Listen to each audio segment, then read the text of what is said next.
नमस्कार। आज की इस वीडियो में हम बात करेंगे छत्तीसगढ़ शिक्षक पात्रता परीक्षा सीजी टेट 9 जनवरी 2022 पेपर 1 में पूछे गए गणित के प्रश्नों के बारे में। गणित से पूछा गया प्रश्न है, संख्या पद्धति की सोपान क्रमिक श्रृंखला को प्रदर्शित करने के लिए कौन सा क्रम सही है, जहां n प्राकृत संख्याएं, w पूर्ण संख्याएं, q परिमेय संख्याएं और z पूर्णांक संख्याएं हैं। प्राकृत संख्याएं जैसे 1, 2, 3, 4, 5, 6, 7 आदि को प्राकृत संख्या कहते हैं। इसी तरह से पूर्ण संख्या, प्राकृत संख्या में अगर 0 को ऐड कर दिया जाए तो वो पूर्ण संख्या कहलाती है, जैसे 0, 1, 2, 3, 4, 5, 6, 7 आदि। परिमेय संख्या है जैसे 5/6, 7/5 आदि परिमेय संख्या है। पूर्णांक संख्या है, यदि पूर्ण संख्या में ऋणात्मक अंक को जोड़ दिया जाए तो वो पूर्णांक संख्याएं कहलाती है, जैसे ऋण 3, ऋण 2, ऋण 1, 0, 1, 2, 3, 4, 5, 6, 7 आदि। तो यहाँ इसका सही क्रम हो जाएगा, पहले प्राकृत संख्या है, उसके बाद पूर्ण संख्या है, उसके बाद पूर्णांक संख्या है, उसके बाद हो जाएगा परिमेय संख्या है। इस तरह से इसका सही आंसर है ऑप्शन सी। अगला प्रश्न, दो विषम संख्याओं का योग एक सम संख्या है, इसे आप कैसे सिद्ध करेंगे? तो इसका सही आंसर है ऑप्शन सी, तर्क से। अगला प्रश्न है, गणित सीखने की प्रक्रिया आसान हो सकती है यदि? इसका सही आंसर है ऑप्शन ए, सोपान क्रमिकता के आधार पर शिक्षण योजना बनाई जाए। अगला है, कक्षा 4 में एक शिक्षक विद्यार्थियों को 3476 और 937 का योग करने के लिए कहता है। एक छात्र प्रश्न के उत्तर में निम्नानुसार प्रक्रिया करता है। इस तरह से प्रक्रिया करता है। यह प्रतिक्रिया यह दर्शाती है कि बच्चे में खाली स्थान की कमी है। देखिए, यहाँ पास स्थानीय मान को गलत लिखा है, मतलब पहले यहाँ 7 यहाँ पास होता, 3 यहाँ पास और 9 यहाँ पास, मतलब इस विद्यार्थी में स्थानीय मान की अवधारणा की कमी है, इसलिए इसे गलत लिखा गया है। इस तरह से इसका सही आंसर है ऑप्शन बी, स्थानीय मान की अवधारणा। यह प्रतिक्रिया यह दर्शाती है कि बच्चे में स्थानीय मान की अवधारणा की कमी है। अगला प्रश्न, निम्नलिखित का मिलान करें। कॉलम 1 और कॉलम 2 का मिलान करना है। तो ए में लिखा है 7/12 का तुल्य भिन्न है।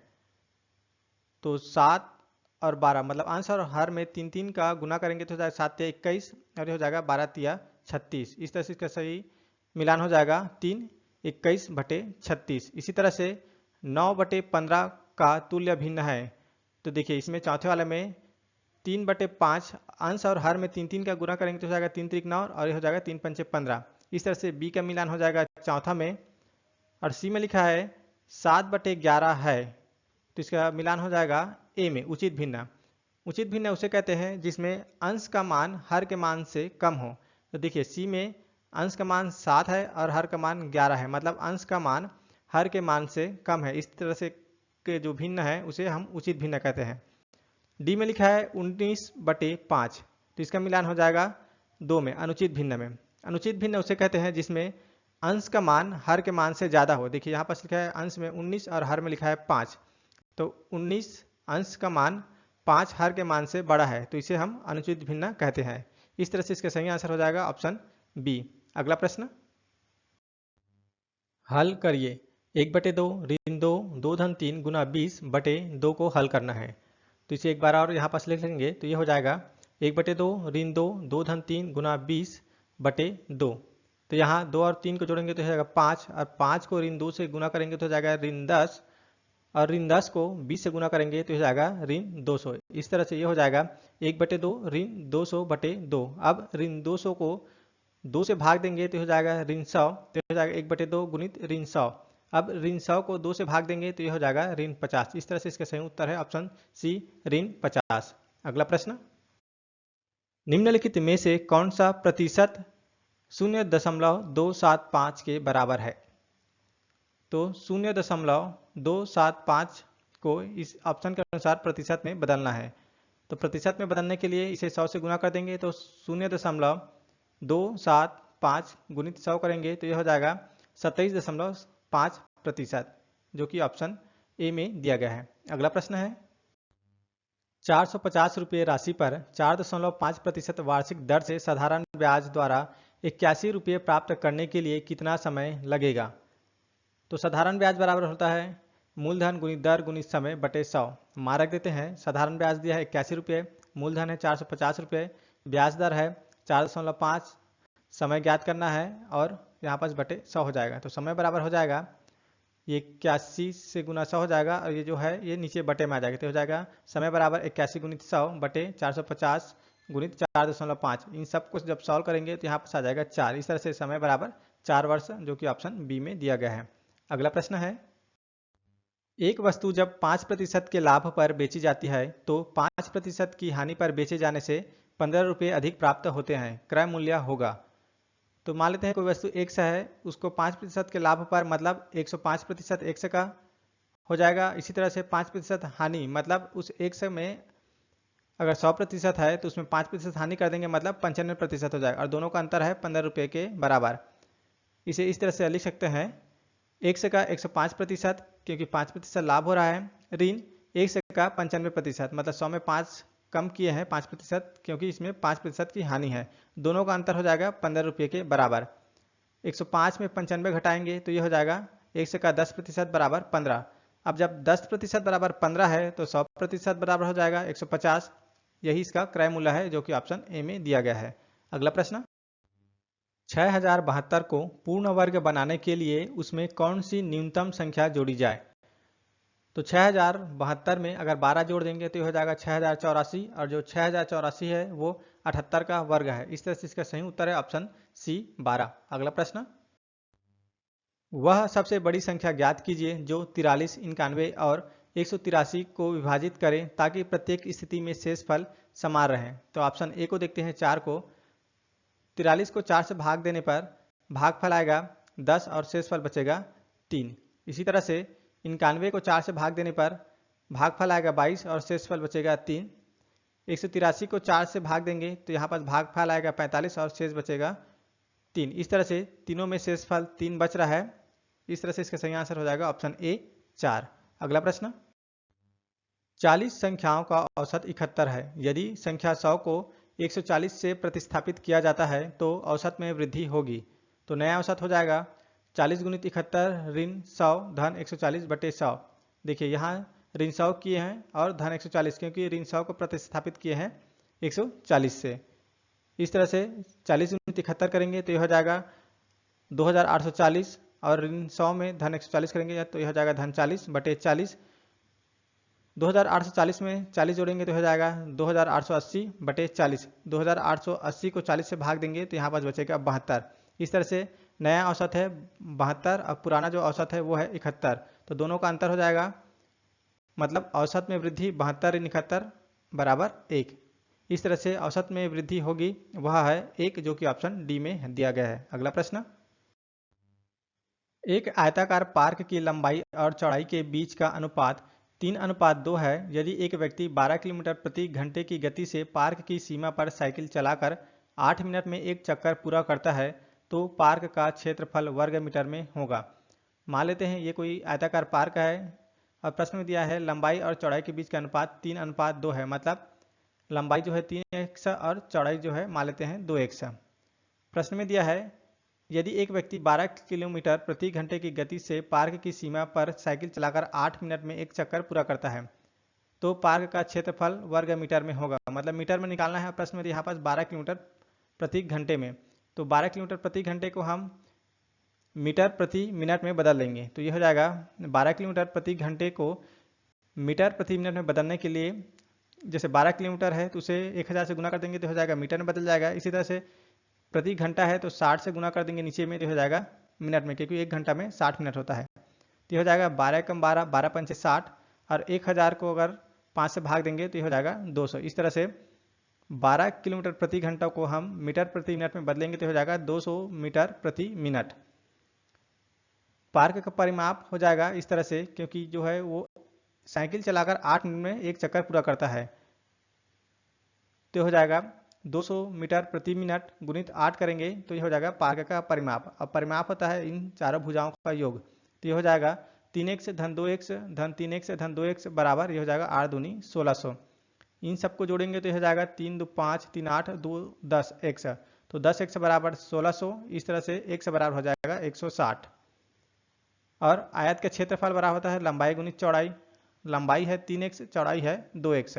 मारक देखते हैं तो इस तरह से क्षेत्रफल बराबर हो जाएगा 3x गुणित 2x, तो ये हो जाएगा क्षेत्रफल बराबर 6x का वर्ग। x बराबर निकाले यहाँ पर 160, मारक देते हैं तो हो जाएगा क्षेत्रफल बराबर 6 गुणित x का वर्ग है और x बराबर है 160, तो ये हो जाएगा x का वर्ग है तो 2 बार लिख देंगे 160 गुणित 160। जब हम 6 गुणित 160 करेंगे तो ये हो जाएगा 1,53,600। इस तरह से पार्क का क्षेत्रफल वर्ग मीटर में होगा 1,53,600 वर्ग मीटर, जो कि ऑप्शन बी में दिया गया है। अगला प्रश्न, 24 सेंटीमीटर, 9 सेंटीमीटर एवं 8 सेंटीमीटर विमाओं वाले एक घनाभ को पिघलाया जाता है और 3 सेंटीमीटर भुजा वाले छोटे घन बनाए जाते हैं। इस प्रकार के ऐसे कितने घन बनाए जा सकते हैं? तो इस तरह से कोई बड़ा घनाभ है जिसकी विमा है 24 सेंटीमीटर, 9 सेंटीमीटर और 8 सेंटीमीटर। इसे पिघलाकर 3 सेंटीमीटर भुजा वाले छोटे घन बनाया जाता है। इस प्रकार के घनों की संख्या है, तो इस तरह से बनाए गए छोटे घनों की संख्या हो जाएगा घनाभ का आयतन बटे घन का आयतन। तो मार्क देते हैं, घनाभ का आयतन बराबर हो जाएगा ये 24 गुणित 9 गुणित 8 बटे घन का आयतन बराबर हो जाएगा 3 गुणित 3 गुणित 3। तो ये हो जाएगा 3 त्रिक 9 और ये 9 और ये 9 कट गया। इसी तरह से 3 एकम 3, ये हो जाएगा 3 अट्ठे 24 और 8 गुणित 8 करेंगे तो हो जाएगा 8 अट्ठे 64। इस तरह से बनाए गए छोटे घनों की संख्या है 64, जो कि ऑप्शन ए में दिया गया है। अगला प्रश्न, एक घन की कोर 7 सेंटीमीटर है और एक दूसरा घन का कोर 14 सेंटीमीटर है। उनके सतह के क्षेत्रों का अनुपात है।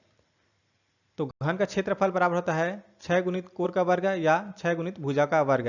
तो मान लेते हैं एक छोटा घन है जिसका कोर है 7 सेंटीमीटर और एक बड़ा घन है जिसके कोर है 14 सेंटीमीटर। प्रश्न पूछा है उनके सतह के क्षेत्रों का अनुपात क्या है?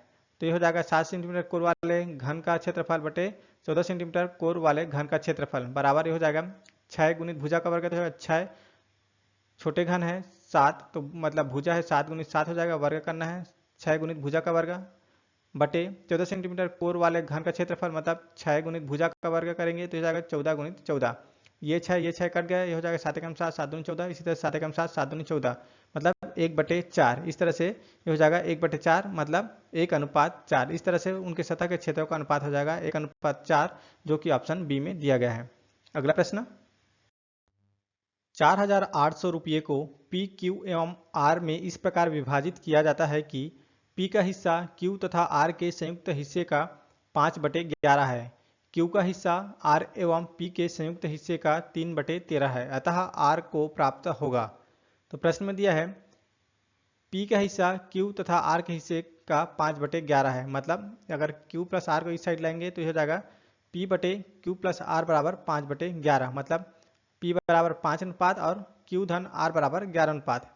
इसी तरह से प्रश्न में दिया है Q का हिस्सा R एवं P के संयुक्त हिस्से का 3/13 है, तो यह जाएगा Q का हिस्सा R धन P के हिस्से का 3/13 है।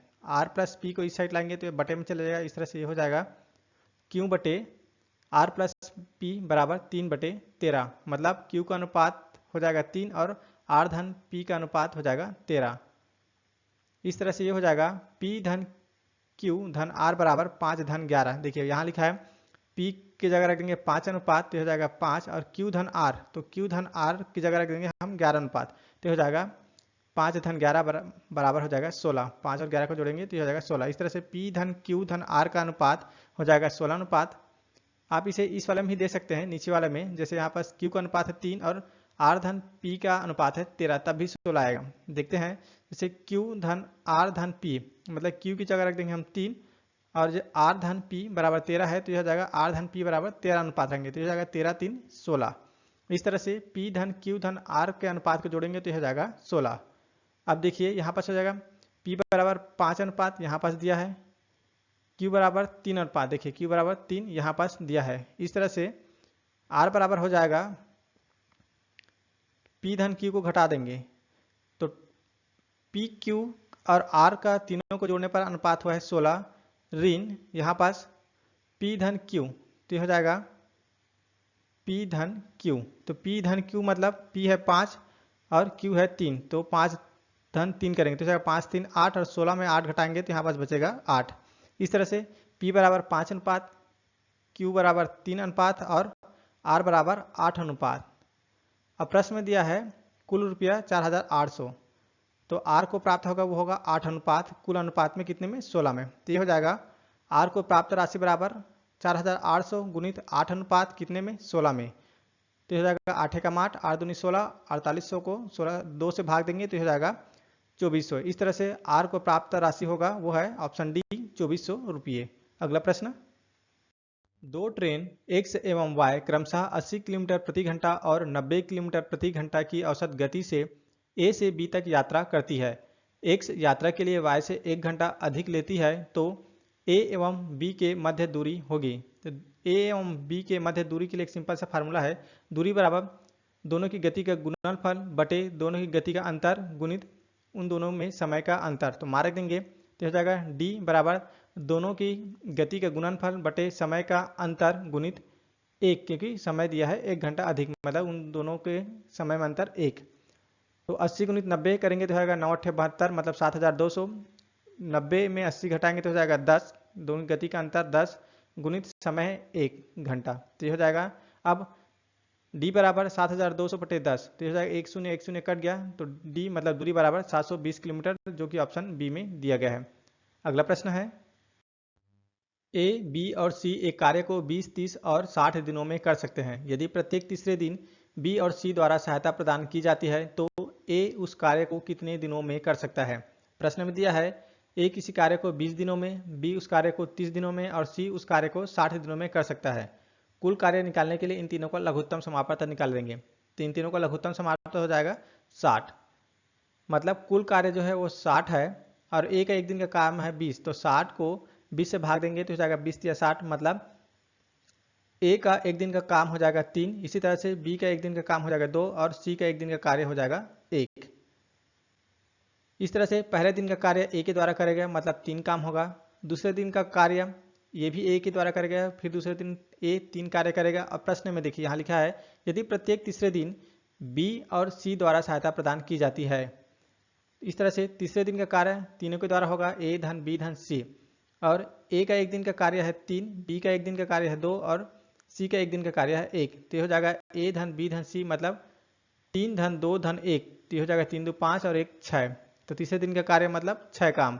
इस तरह से पहले दिन 3 काम, दूसरे दिन भी 3 काम और तीसरे दिन होगा वो 6 काम। तो हो जाएगा 3 3 6 और 6 और 6 12, मतलब 12 काम जो होगा वो 3 दिन में होगा और कुल काम कितना है 60 काम। तो 12 को अगर 5 से गुना कर देंगे तो हो जाएगा 12 पंचे 60 काम। इस तरह से 12 को 5 से गुना करें तो 3 को भी 5 से गुना कर देंगे तो हो जाएगा 5 या 15 दिन। इस तरह से यदि प्रत्येक तीसरे दिन बी और सी द्वारा सहायता प्रदान की जाती है तो ए उस कार्य को 15 दिनों में कर सकता है, जो कि ऑप्शन बी में दिया गया है। अगला प्रश्न, बच्चे द्वारा विकसित इनमें से कौन सी क्षमता सीखने के बैंकिंग मॉडल का उदाहरण है। तो इसका सही आंसर है ऑप्शन सी, तथ्यों को याद करता है और उन्हें बता पाता है। अगला है, पाउलो फ्रेरे ने सीखने के किस मॉडल पर बात की है। तो इसका सही आंसर है option B, banking model. Paulo Freire ने सीखने के बैंकिंग मॉडल पर बात की है। अगला है, निम्नलिखित में से कौन कौन से कथन प्रोग्रामिंग मॉडल से संबंधित है। कथन है, पहला, ज्ञान को दिमाग में रखना और जरूरत पड़ने पर बता पाना। दूसरा है, सभी बच्चे एक ही ढंग से सीखते हैं, सीखने की गति अलग अलग हो सकती है। तीसरा है, बच्चे सीखने की प्रक्रिया में सक्रिय रूप से शामिल होते हैं। चौथा है, सीखना टुकड़ों में होता है। तो इसका सही आंसर है ऑप्शन ए, कथन 2 और 4, मतलब सभी बच्चे एक ही ढंग से सीखते हैं, सीखने की गति अलग अलग हो सकती है, और चौथा है ये सीखना टुकड़ों में होता है। अगला प्रश्न, बच्चों में अमूर्त स्तर पर कार्य करने की क्षमता विकसित करने के लिए निरूपण का कौन सा क्रम सबसे अधिक उपयुक्त है। तो इसका सही आंसर है ऑप्शन बी, ठोस, चित्रात्मक, प्रतीकात्मक। अगला है, ऐसे कथन जो स्वयं सिद्ध कथनों से तर्क द्वारा प्राप्त किए जाते हैं कहलाते हैं। तो इसका सही आंसर ऑप्शन डी, प्रमेय। ऐसे कथन जो स्वयं सिद्ध कथनों से तर्क द्वारा प्राप्त किए जाते हैं प्रमेय कहलाते हैं। अगला है, मिलते जुलते और बार बार होने वाले अनुभवों के आधार पर नतीजों तक पहुंचने वाले तरीके को कहा जाता है। तो इसका सही आंसर ऑप्शन डी, आगमन तर्क। मिलते जुलते और बार बार होने वाले अनुभवों के आधार पर नतीजों तक पहुंचने वाले तरीके को आगमन तर्क कहते हैं। अगला है, रचनावादी कक्षा में आकलन का उद्देश्य होता है, पहला, बच्चों को सोचने के लिए प्रेरित करना। दूसरा, सीखने में उनकी मदद करना। तीसरा, वे किस तरह सोच रहे हैं यह समझने में शिक्षक की मदद करना। चौथा, बच्चों को बताना कि वे क्या नहीं सीख पाए हैं। तो रचनावादी कक्षा में आकलन का उद्देश्य होता है, इसका आंसर है ऑप्शन ए 1, 2, 3, मतलब बच्चों को सीखने के लिए प्रेरित करना, सीखने में उनकी मदद करना और वे किस तरह सोच रहे हैं यह समझने में शिक्षक की मदद करना। अगला है सही कथन चुनिए। तो इसका सही आंसर है ऑप्शन डी, अवधारणा की समझ होने पर बच्चे हल करने की प्रक्रिया स्वयं ढूंढ सकते हैं। अगला है 1 किलोग्राम बराबर है। तो इसका सही आंसर ऑप्शन सी 1000 ग्राम। 1 किलोग्राम बराबर होता है 1000 ग्राम। अगला है बच्चों की गलतियां सीखने में मददगार है, यह विचार किसने दिया। इसका सही आंसर है ऑप्शन डी, पियाजे ने। बच्चों की गलतियां सीखने में मददगार है, यह विचार पियाजे के द्वारा दिया गया है। अगला है सीखने के मॉडल में कौन कौन सी बातें सम्मिलित होती है। पहला, सीखने का अर्थ क्या है इसकी समझ। दूसरा, विषय वस्तु की प्रकृति की समझ। तीसरा है सीखने की विधियों की समझ और चौथा है बच्चे कैसे सीखते हैं इसकी समझ। तो सीखने के मॉडल के लिए इसका सही आंसर हो जाएगा ऑप्शन बी 1, 2, 4, मतलब सीखने का अर्थ क्या है इसकी समझ, विषय वस्तु की प्रकृति की समझ और बच्चे कैसे सीखते हैं इसकी समझ। अगला है रचनावादी कक्षा की विशेषताएं हैं। पहला, शिक्षक खोजबीन करने में बच्चों की मदद करते हैं। दूसरा है बच्चों के पास अभ्यास करने के पर्याप्त अवसर होते हैं। तीसरा, बच्चे एक दूसरे से विचार विमर्श कर सकते हैं। चौथा है शिक्षक बच्चों को प्रश्न पूछने और अपनी बात रखने की स्वतंत्रता देते हैं। तो रचनावादी कक्षा की विशेषताएं के लिए इसका सही आंसर है ऑप्शन सी 3, 4 और 1, मतलब शिक्षक खोजबीन करने में बच्चों की मदद करते हैं, बच्चे एक दूसरे से विचार विमर्श कर सकते हैं और शिक्षक बच्चों को प्रश्न पूछने और अपनी बात रखने की स्वतंत्रता देते हैं। Thanks for watching. जय हिंद।